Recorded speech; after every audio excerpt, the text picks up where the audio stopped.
Good to be with you guys. Okay, I hope you're enjoying your lunch.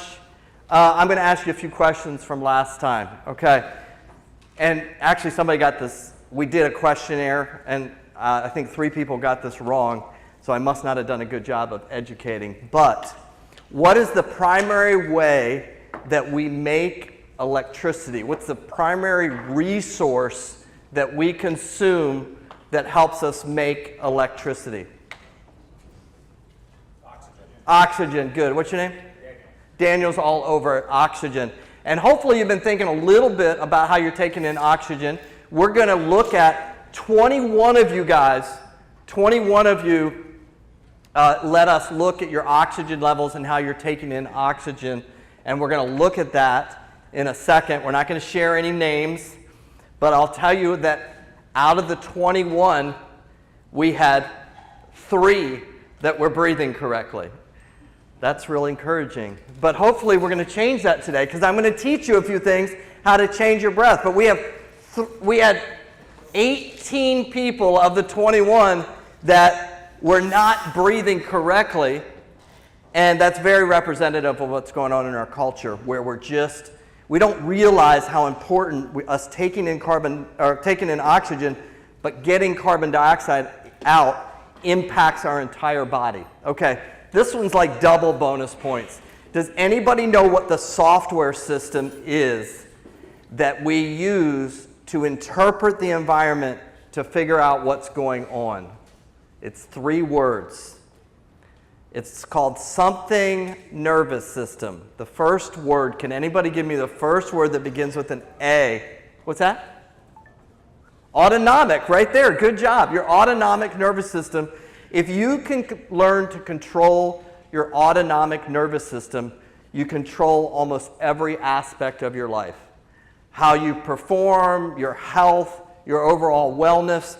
The best version of you comes from a balanced autonomic nervous system. And speaking of balance, does anybody remember, you don't even have to be at the lecture, you can probably know what this is. When we're on this guy right here, okay? Come on, Lion, you can get through there. Okay. When we're on this thing right here, what is this point called? It's a physics point. That's called our fulcrum. And our autonomic nervous system, depending on how resilient we are, how we're breathing, how our heart's working, depends on how much it tilts or how it varies. So if my autonomic nervous system and my breathing and my heart is out of balance, then any little thing causes me to tilt, get really fatigued. This is the slow stuff, you guys remember? Or any little thing makes me go into the stress response. Speaking of this table here, since you guys are like right up here in the spit zone, okay? Do anybody at this table remember what this response is called? Begins with a P.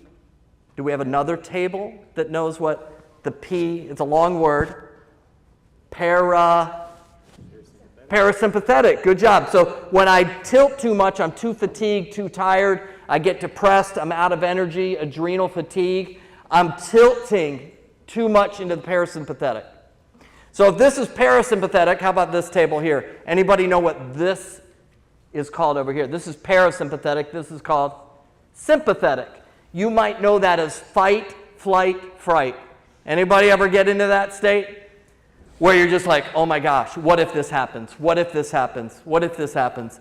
I actually, to be honest, I had one of those about 5:30 this morning. And I was thinking about this one client, and I'm like, ooh, what if that happens? What if that happens? What if that happens? And I immediately was up, and I said, I guess I'm starting my day, right? Maybe nobody ever had that happen. You know, Doc's having his honest moment, and everybody's like, what's wrong with this guy, okay? But what was I doing? Was I in parasympathetic? Yes or no? Was I in parasympathetic? No. Was I balanced? No. I was sympathetic.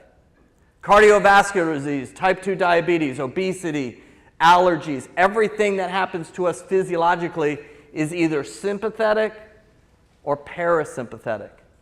Now, we can't control, I would love to take all the stressors out of your life, okay? I can't change that, okay? I can't change your 401k. I can't change your relationships. I can't change the car accident. I can't change all of that. But what we can learn to change is the size of the fulcrum, which is our autonomic nervous system, and we're going to learn how to do that today, okay? So when I change the width of the fulcrum, what happens to tilt? We saw this last time. If I can make it wider, if I can do my breathing better, if I can do my sleep better, if my hormones can be better, we're going to learn about all this stuff. If my focus can be better, if my processing speed can be better, all of a sudden the fulcrum changes, right? Now, that little thing that happens to me, the person cutting me off on the way here, do I tilt? No. It's a pain, right? Or that death, or that loss, or that change that I experience is difficult, but I have a more resilient autonomic nervous system. Okay, I'm probably not supposed to be stepping on that chair all the time. I'm sorry, I will clean it, okay, but it works really well. Okay, so, but let's see. Friday, I was at the 49ers, San Francisco 49ers. They're a football team. You've ever heard of them, okay? And I was sitting down with Brock Purdy, right? And I meet with Brock the day before all their games. They had a preseason game. He didn't play, and we were talking. I was talking with the quarterbacks, but first him, and he's like, Doc, the more I lean into this breathing, and the more I figure out how to get my heart in coherence, which you're going to learn about today, he's like, my feet are not as restless. They're not all over the place. Anybody who knows football and quarterbacks, can you explain to me why is he so concerned about his feet? He's not concerned about how they smell, okay? He's concerned about them not being restless or fidgety. Why is that important? Any football fan out there for a quarterback? Come on, you guys got that. Why does he want his feet to be calm or steady? Anybody know? Maybe I don't have any football fans. Because when you're in the pocket, you only have a millisecond to make that decision. And if you start to get restless too fast and don't rely on the pocket to stay and your guys to stay there, you're going to miss that half second that you actually throw the dime that changes everything. Because your feet got restless. You ever feel like that? Like your feet were just too restless? I'm using that as a metaphor, right? And you missed the opportunity because you were just all over the place. Your sympathetic was activated. So we're going to learn about that today. So let's start here, okay? There we go. Okay, so first of all, I got to give you some statistics, okay? Because it's always a competition, right? The pit crew coming in at 0% attendance last time. I don't know if they stay on the categories or not because it's probably, it's going to be head-to-head with office and shop. Office and shop. So office coming in with 15% and shop right behind with 12%. The question is, who is going to win? I don't know, but good job on attendance, everybody. Okay, we talked about this. You guys remember this? I can get so focused on behaviors, like these different things that we've talked about, that I miss looking upstream at how strong is my brain to manage the different things that are going on. So I do all these things to manage my behaviors and my thoughts and my feelings, but I'm not doing anything to fix my brain. In a couple weeks, we're going to actually look at somebody's brain up here, which is going to be really cool. Today we're going to look at somebody's heart, okay? But we always want to be looking upstream in the brain. You're only as efficient, as optimal as your brain is. You can practice all you want, but the brain has to be rolling along there. Okay, we talked about sympathetic, fast, slow. And then this is why we're going to talk about the heart today, okay? So this is a study of 14,000 people over 6 to 9 weeks of just working on their breathing and getting their heart in what's called coherence, okay? I've done this with 5-year-olds. I've done this with 93-year-olds. But this is just 6 to 9 weeks. You're not looking here at Prozac or some medicine or 6 supplements that you buy. This is learning to control your breathing so that your heart becomes more resilient because it's getting the oxygen correctly. And in 30 minutes, you're going to know so much about this, more than your doctor probably knows about this. That by improving your breathing, which then affects your heart coherence is the width of the platform. Okay, so if I took the average of this room right now, based on what I know with breathing and different things like that, your coherence in this room is going to be about 30%. What do we need? We need 90%. And in 4 to 5 weeks, we can learn that. If you went to the 49ers and looked on the whiteboard, you would see 95, 92, Kyle Shanahan, 93, Christian McCaffrey up in the 90s. All these people, you'd see their 90 number. You're like, what is that 90 number? Do you know what the 90 number is? It's coherence. Because if they know if they can get their heart through their breathing to be wide, you can do anything, and it'll keep them stable. When I'm working with special forces people, they can't control the chaos, but they can control this so they can keep a wide fulcrum.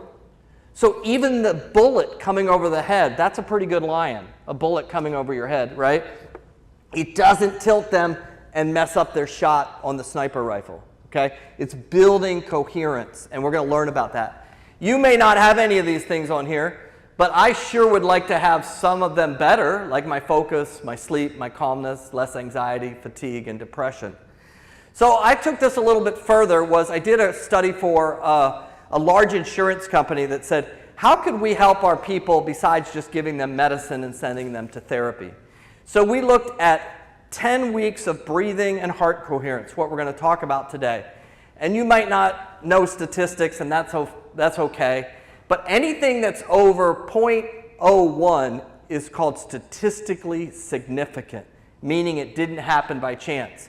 Depression, internalizing problems, you don't know the brainwave stuff, aggressiveness, oppositional defiant disorder, anxious, depressed. And get this one started to stick out at me. Systolic blood pressure. What? Can I breathe and change my heart in such a way that it actually changes my blood pressure? And so that led us down this path where this was attention numbers. I'll show you the blood pressure in a second. We measured a gold standard of attention across this group. And just by improving their breathing and heart coherence, widening the fulcrum, in every variable of attention, they went from the red to the green. That wasn't a stimulant. That wasn't Adderall. That wasn't Vyvanse. That was learning to widen the fulcrum. But this one was so interesting to me. Is pre-treatment of this group, it was a few hundred, the average was 136 systolic blood pressure, 136. So if you go to your doctor and say, hey, I'm a 136, he'll say, hey, decrease your salt. Anybody ever have anybody say that? Decrease your salt for your blood pressure. And if you decrease it down to 1 teaspoon of salt, it'll make you drop by 5 points. Okay. But man, do I like chips and salsa, right? You know what I'm saying? Do I like popcorn with a little bit of butter and some salt on it? Yes. So that's a little hard. Okay. 30 minutes of daily exercise will give you 7 points off of your systolic blood pressure. That's pretty good. This is what you typically hear, right, in your doctor's office. Then if you do a single dose of a medicine, okay, one dose of a medicine, you're taking just one medicine, low dose, it'll maybe drop it by 10 points, okay? If you do this very restrictive DASH diet, 125 is what you'll get to. If you do a 22-pound weight loss, now that sounds miserable, that journey, okay? 22-pound weight loss, I'll go from 136 to 123. Yes. Pre-hypertension's 120. You do 10 weeks of the breathing, the average change is to 116. That's almost a 20-point difference. And what struck me about this is if you're at 136, you have a 55% risk of cardiovascular disease. That's concerning.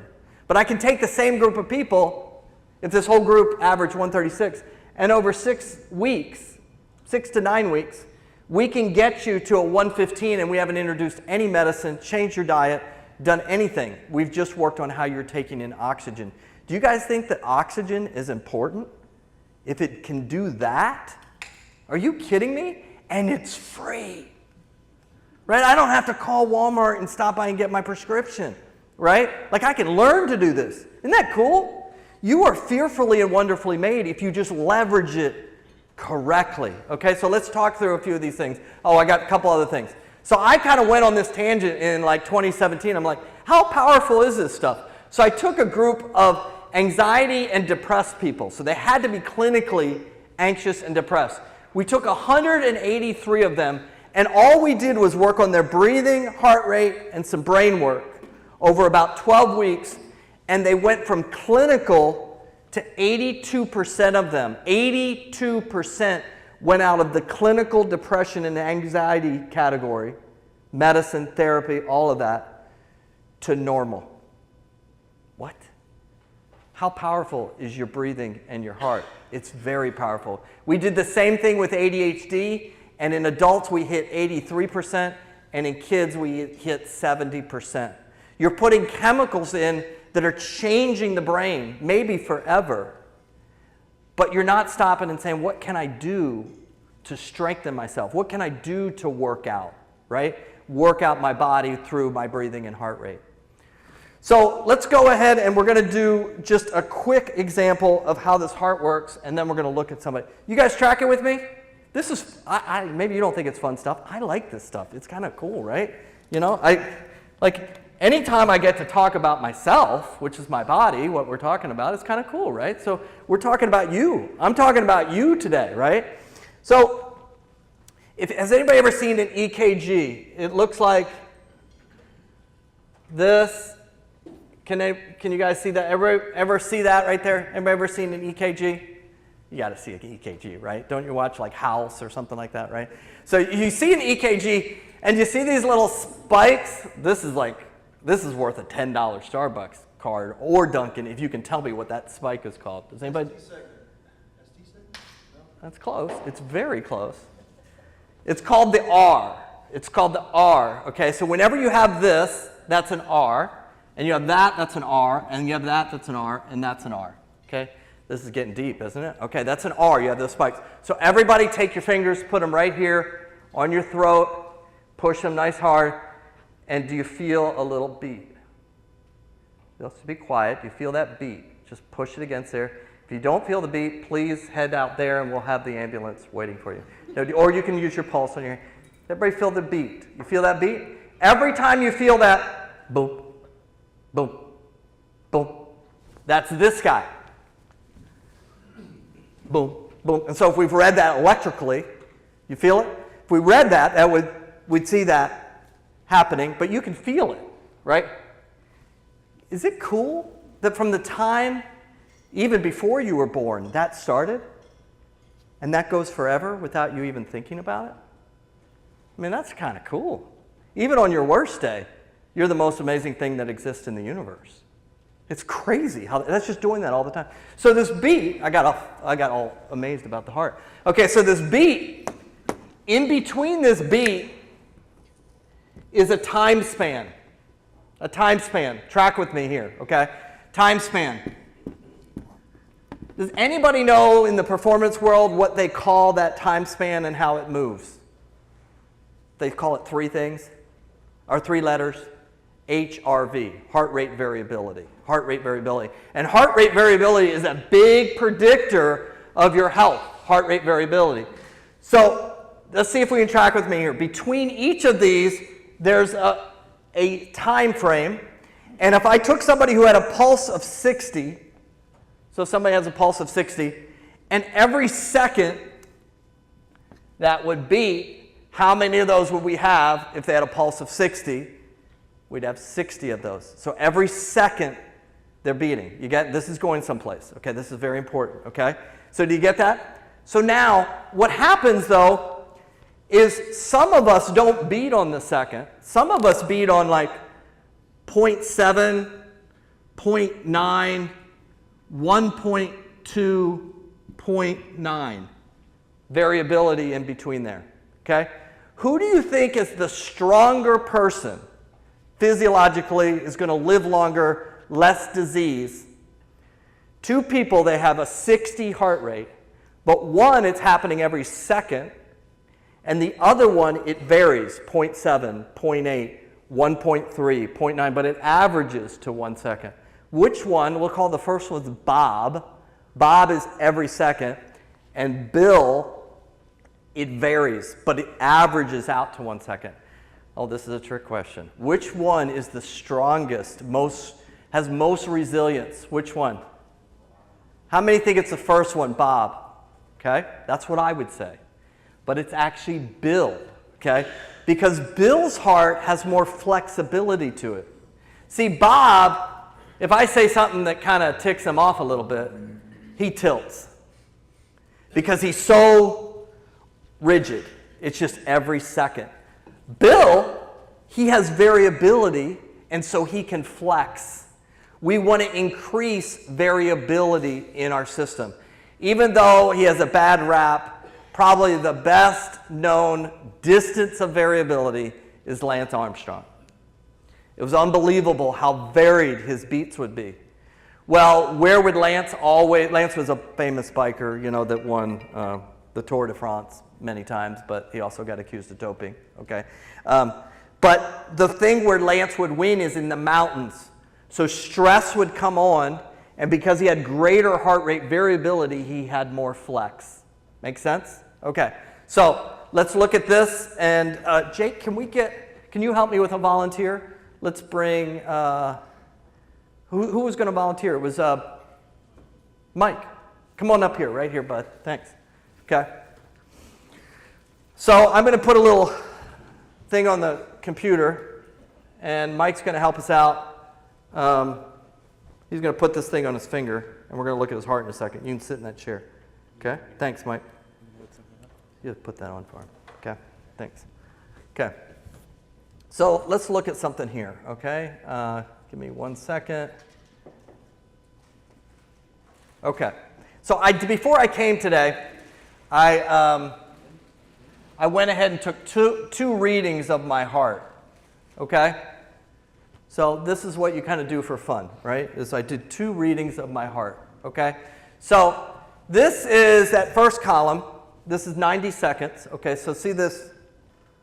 Okay, so this first column is every second, and then this is my interbeat interval. See these little numbers, 935, 945, okay? Now what I'm going to do here is watch this. I'm going to take this and I'm going to highlight that, okay? So this is over 90 seconds, okay? And we're going to see this for Mike in a second, okay? So this is 90 seconds, okay? And then what I'm going to do is I'm going to see, okay, what does the pattern of that look like? So here's 90, this is what you guys are doing every second of the day, okay? So I'm going to make a graph of that, and here's what the pattern looks like. Okay, that was my pattern of my heart, okay? Can you guys see that right there? Okay, we can see that. So those are those beats. I have variability in my beats, but do you see how they're kind of just scattered all over the place if I put them next to each other, okay? This would be a very low level of resilience, okay? I have inner beats, but there's no pattern to them, okay? We're going to see Mike's in a second. Now, 90 seconds later, so that's me, my heart rate runs about 55, okay? But that's all the up and down beats that equal my 55. Does that make sense? Okay, I'm not just 55 all the time. I'm up and down. And guess what the up beats are? Sympathetic. Guess what the down beats are? Parasympathetic. And they work together to even each other out. But in this model, there isn't really any rhyme or reason to them. They're all over the place. Do you guys get that? This is very important to your health. Okay, so now 90 seconds later, I did the same thing, but I changed my breathing, okay? I changed my breathing. We're going to do the same thing with Mike here in a second, okay? So I changed my breathing, I'm sitting in the same chair. I'm going to go 90 seconds. I'm still the same guy. This is what I did right before I came here today. That's the same guy, okay? And it's the same heart for all I know. I don't think I got a heart transplant. Okay? It's the same guy. What do you notice differently about my heart here versus my heart 90 seconds before this? Feel free to speak up. What looks different? How does it look different? Where's my guy who told me about your second, third grade teacher? What's your name? Ed. Ed, what do you think is the difference? One looks one way and one looks this way. Just more consistent and stable. Yes, it's very stable. And see how the up beats, which are what beats? Sympathetic beats, because it's a muscle. It has to beat fast. But then there's a recovery beat, which is the down beat. And Ed, what's happening to those is they're staying even, right? They're kind of like for every 10, I'm getting 10 more, right? And every 10, I'm getting 10 more. Whereas in the other diagram, I'd get like 3, and then 6, and then 2, and then 6, and then 8. Do you see the chaos? But I wasn't controlling my breathing. Here I was controlling my breathing, and so now I've created coherence.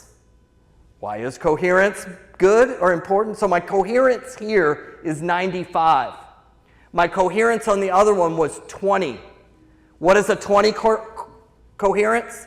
It's a very narrow You're learning more than your doctor is going to ever tell you or even knows, okay? I know this is complicated, but it's so important to you. Is because I'm not breathing well, the heart's just kind of running all over the place. And I, average 11,000 steps a day. I'm a pretty fit guy. But I'm not getting the oxygen in correctly in the first scenario. So this makes me tilt because I'm not breathing correctly. And then what happened when I started breathing correctly is my coherence went to 90. And what happens to my tilt? Ed, what happens to my tilt when I'm at 90? More or less? Less. So I could take this stress that could have happened 90 seconds earlier and responded differently than 90 seconds later. It's still the same thing, but my coherence is different. Does that make sense? That's very, very important. This is the magic to building energy and resilience, is to improve the breathing, okay? Okay, we're going to look at Mike, and then we're going to finish up here. This is always tricky because it wants to go over there. Give me 1 second. Where is it? Anybody see the mouse yet? Mouse, there it is. Okay. Okay, let's go back to here. And we're going to go ahead. Okay, so this is you guys. Okay, this is our group. Okay, so the perfect rate of breath to line up with the heart is around 6 breaths a minute. Somewhere between 5 and 6 breaths a minute. I used to work with this NBA All-Star who was 7 feet tall. He needed to be 4 breaths a minute because he's just bigger and his lungs are bigger. So the bigger you get, you do have to maybe go a little bit slower. But in general, 6 breaths a minute is ideal, okay? We want 6 breaths a minute for the heart to kind of kick in that rhythm. So Ed, if we'd looked at that earlier and I was breathing 8 breaths a minute, I could not have made that symmetry. Because the heart, and think of the math, it's beating about 60 beats a minute. It needs this 6-second interval. So this whole idea of me just meditating and trying to breathe as slow as I can, that does not build the resilience. There was a study done at Stanford looking at teaching people this method that all had Alzheimer's. In 12 weeks, the biomarkers for the Alzheimer's in their blood system decreased by 30% by creating that 6 breath a minute. The other group, they made them just do meditation and breathe really, really slow. No changes happen because the heart's looking for that perfect rhythm. So there's 2 things to breathing. There's rate and then there's consistency. So do you see we have rate here, okay? We have rate going up and down, breaths per minute. And then I have consistency. What do you think I mean by consistency? I've been picking on Ed. Let me pick on somebody else. I'm going to pick on you. Volume. Yes. First, what's your name? Gregory. So the volume that can change, right? Like I can breathe differently and it can change. So if I got to keep the volume the same per breath, or the heart starts to get really confused. Think of a fuel line. Does anybody here work on fuel lines? Is there anybody that's like a specialist on the fuel line? No? Okay. Well, there's a fuel line. I don't know much about fuel lines, but I got to imagine if you have a bunch of kinks in it, it probably doesn't work as well as if it's nice and even, right? Like we want that even fuel line going in. Well, my breathing, if it doesn't stay consistent, it creates issues. Mike, I'm going to get to you in 1 second here. You're doing so good being patient with me, okay? But I got to show you guys this, okay? So let's do this, okay? So the way that most of the people up there are breathing is you're breathing not, some of you 16 breaths a minute. I'm surprised you don't faint sometimes. But you're breathing, and you might have a good rate, but if I'm breathing like this, do you see how I'm like catching up? It's almost like a wake apnea, okay? And most of us are doing this. Most people in our culture are doing this kind of thing where their breaths are changing. They're not staying the same volume, okay? So imagine, use your imagination. Imagine this is a tube. So let me put a top to it, okay? And I'm going to put a bottom to it. Does that tube look very even? No. So here's my oxygen, and here's my heart. What do you think my heart thinks about this? Does it like this? No. It produces the first diagram when it does this that we saw, the chaos. But I'm just sitting there and not breathing correctly, and I'm making chaos on my heart. I already got enough stress to worry about, right? Why do I need to be making stress every breath I'm taking? Does that make sense? So if I can improve that tube, I can change how the heart reacts. So then, is it Gregory? As Gregory said, volume. So think about that. He said consistency probably has to do with volume. So if I can make the volume the same, okay? See, the volume's the same now? Does that remind you of something that we saw a little bit a minute ago? What does that remind you? You're shaking your head. What does that shape of my breath remind you of? The shape of my heart. Wow. Could it be that somebody designed it in a way that if you're breathing correctly, your heart beats in this pattern, that it was supposed to do that? That breath was supposed to do that? So then I take the tube, right? Let's do the tube. Oxygen coming in. And how do you think my heart thinks about that one? Yes. And you know what my heart does? It does this for me. Because I built the platform wider, because I changed oxygen. All those things that we saw earlier were about that. So what's happening with our group just randomly? Randomly, we're getting a few people close on rate, but there was only 3 that could keep the volume the same. Now, fair to them, one, I just really appreciate these 21 for helping us, okay? Because most likely their willingness to help, they're probably just have a little bit more independence and willing to step in there. So they're probably even representative of more stronger, okay? But even when they did the rates, some of them, like this guy right out here, his volume was very different. Does that make sense? This one, 16, I don't know about him, okay? Or the one that, well actually, who's the worst one on the chart? They don't have names. But as you look at this chart, tell me which one is the most problematic. What did you say? Bottom left. Sorry. Oh, this person. This person's using their chest. That's all they're doing. Okay, they're not using their belly to breathe. Okay. Does anybody see somebody else who's always also from top right? Yes, top right. Okay. That's just setting you up for cardiovascular disease, metabolic problems, weight, all kinds of things. Type 2 diabetes. Okay. So before I get Mike going here, sorry, Mike, I brought you up way too early. Let's all do a little exercise. Okay. So. You're doing good, though. It's nice to have somebody like right next to me. You know, I feel like comfortable. You know, I don't feel alone up here. Okay. So, we got 2 things. The heart, which is very hard to think. If I told you today, hey, you can control the rhythm of the beating of your heart, you would have said, that guy's quack, right? But what did we just saw happen up on the board? We saw we can control the rhythm of the heart, which when I can do that, it widens my fulcrum. And the way I do that is with my lungs. Are we 12:15? 12:13. No, what time are we finished? 12:30. 12:30. All of a sudden I got really nervous. I'm like, I'm supposed to be done in 30 seconds. Somebody was saying, man, I wish he was done in 30 seconds. But hang in there. We're good to 12:30. Okay. So that's my heart. I couldn't bring lungs with me because they just kind of look ugly in like a model. So I brought a working model, which this is a working model of the lungs. Did I show this to you last time? I don't think so. I love this thing. I got this on Amazon like 3 months ago. It's changed the way that I talk about this. This is so cool. Okay. So inside are these balloons. This guy right here, what do you think he's representing? This little thing right here that's inside of you. Golly, I need to start tightening up some of the science here. You guys are getting this stuff too well. Okay, so diaphragm is here. You know the diaphragm is one of your largest muscles?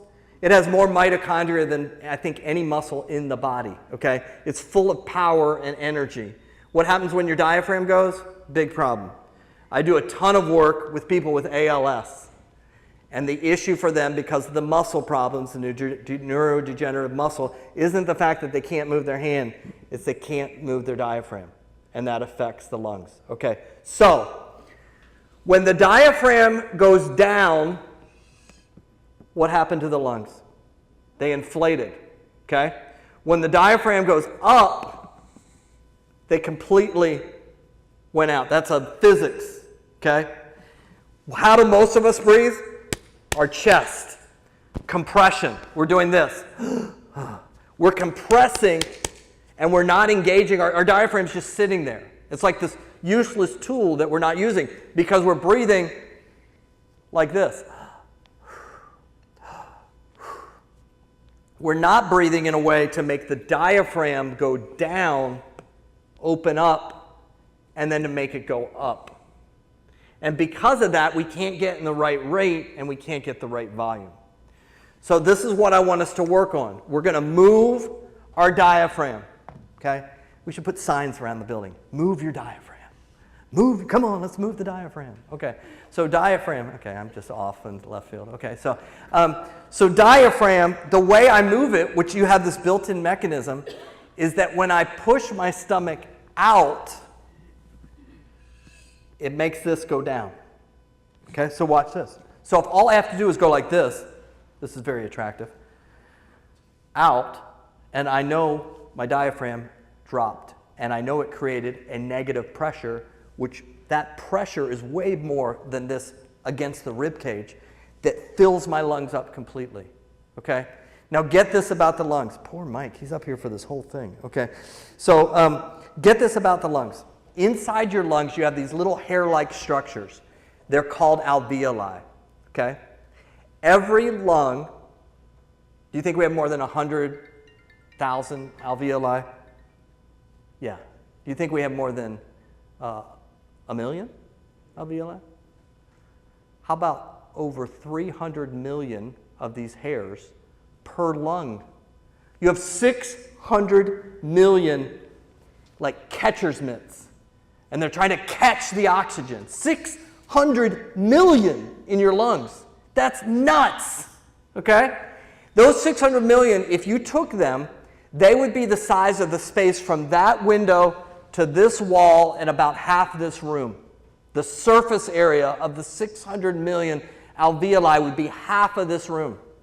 Every time you breathe correctly, diaphragm down, lungs fill up, and you exhale, all 600 million connect with the oxygen. What happens when I breathe with my chest and I don't fill the lungs? Two big things happen. Is one, you don't get enough surface area, and it's estimated when you breathe from your chest, like a lot of these people, it's about the size of a ping pong table. So a little bit bigger than this table right here when I'm not paying attention to my breath. And then the second thing that's really bad is you're not getting the most toxic thing that you're ever going to be exposed to, which is carbon dioxide and waste, out of your body. You're leaving that in the bottom of the lungs. So it's super important to create more surface area and get the waste out, because then the heart can do what Ed and I talked about, where it got in this perfect rhythm because it says, hey, I'm enjoying the ride. This is pretty good. They're giving me the surface area of oxygen of the size of this half of this room. They're getting the waste product out. But what happens when I don't breathe that way? The heart's like, forget you. I'm working hard. I'm working hard because I think there's a crisis going on. Okay? So we're all going to practice this. Everybody sit up where your back's up against the table, against your chair. Okay? Back against the chair. Good posture. Because we want to create something that I can move my diaphragm with. Take your free hand, put it on your stomach. Okay? And we're just going to move. Don't even worry about breathing. Just move your stomach out. Ready? Out. Hold it for a second. And back in. Let's do another one. Out. Hold for a second. Back in. One more. Out. Back in. Great job. Okay. So now we have the movement. And you always need to start with movement. If you don't have the movement, you're not getting the symmetry, you're not getting the volume. Okay? So now we're going to layer the breath on. Biomechanics, movement. As I go out, we're going to do 3 of these. I'm going to inhale. Some of you are going to like, this feels backwards. It's because you've been breathing backwards your whole life. Okay? And that probably affects your heart. So we're going to inhale as the stomach goes out. Fill up like a balloon. Ready? Hold it. Again, that's very attractive. And then exhale. Back into the spine. 2 more of those. Ready? Inhale. Exhale. Let's do 1 more. Ready? Inhale, stomach out. Exhale. Think about my diagram. Up, down. Up, down. Keeping them the same to create volume so we can create that with the heart. And we can widen this. And you can put your number on the board. 90, 92, more resilience. Let's look at where Mike's at, okay? Let me see that finger sensor. I know it timed out. It probably lost all its battery. Who knows? Okay, you're going to go right there. Good job. Okay? Let's go ahead and we're going to look at Mike here. You guys tracking with me? We're doing okay? Okay, we got about 5 minutes left. Okay? So let's go ahead and let me pull his data up or pull his heart up. At the end, if I could get some volunteers again, because we're going to get all the volunteers, and this time we'll actually have your name associated. People won't see that, but I'll send you a report based on your name that you can see what your coherence is. So at the end, if I could get around 20 volunteers, we're going to do 3.5 minutes, and we're going to measure your coherence, the rhythm, of the heart, okay? So that we can look at that next time. But now you kind of cheated because I told you how to breathe, so you're probably going to kick it up. You're going to be better than the normal group, okay? But if you could stay after just for first group 3.5 minutes, and then after 3.5 minutes, we'll do another group, okay? So we'll do 2 of those, okay? The other thing that I need while I'm logging in is next time, I know this one has no interest to any of you guys, but we're going to talk about sleep, okay? We're going to talk about sleep. Probably the most important thing you do in your day is sleep. And that's where everything kind of changes in your sleep. So we're going to talk about sleep, but I need 2 volunteers. One, to take home a sleep study. It's an in-home sleep study where I'm going to measure your brain all night long while you're sleeping. It's very non-invasive. I use it with 5 and 6-year-olds. It's not a problem. We're going to do 2 nights of a sleep study. So about $500 worth of sleep study, okay?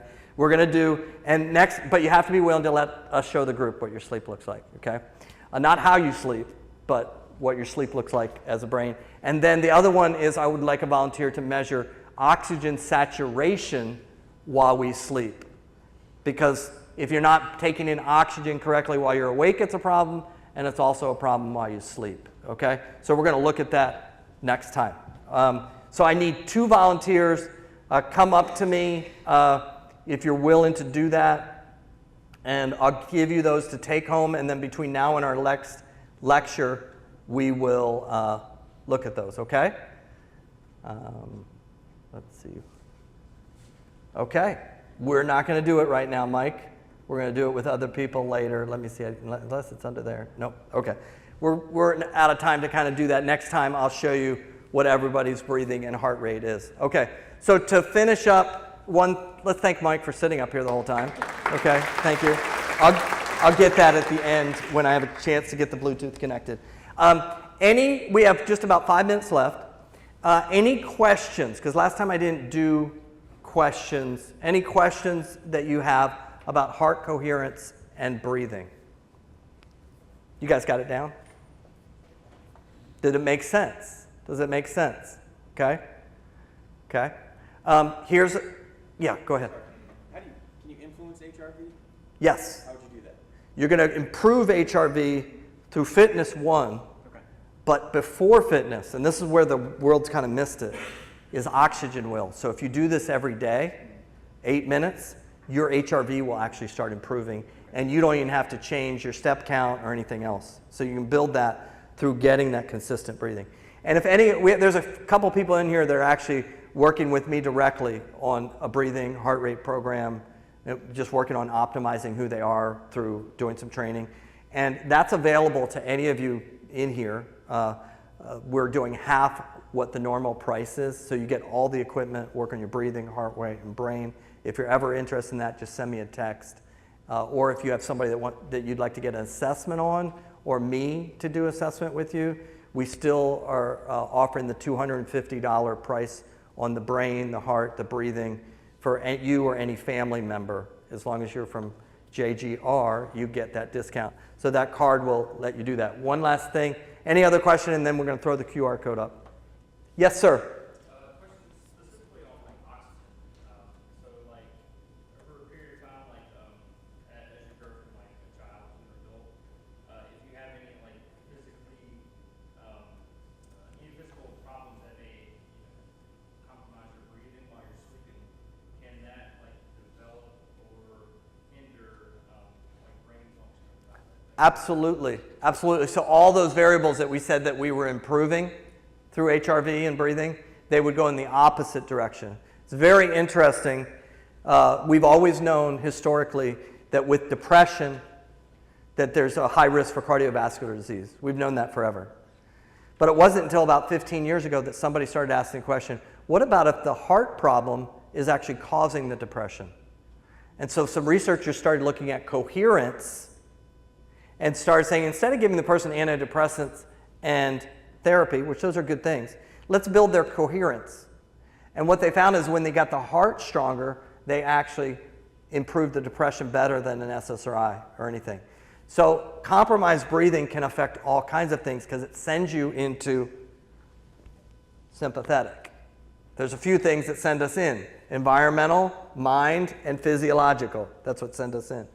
So trying to rework that. So next time we're going to talk about breathing at night and how that impacts that. Okay, but yes, things like asthma, environmental things, they can affect our breathing, and we can actually improve those things if we work steadily on improving the breathing.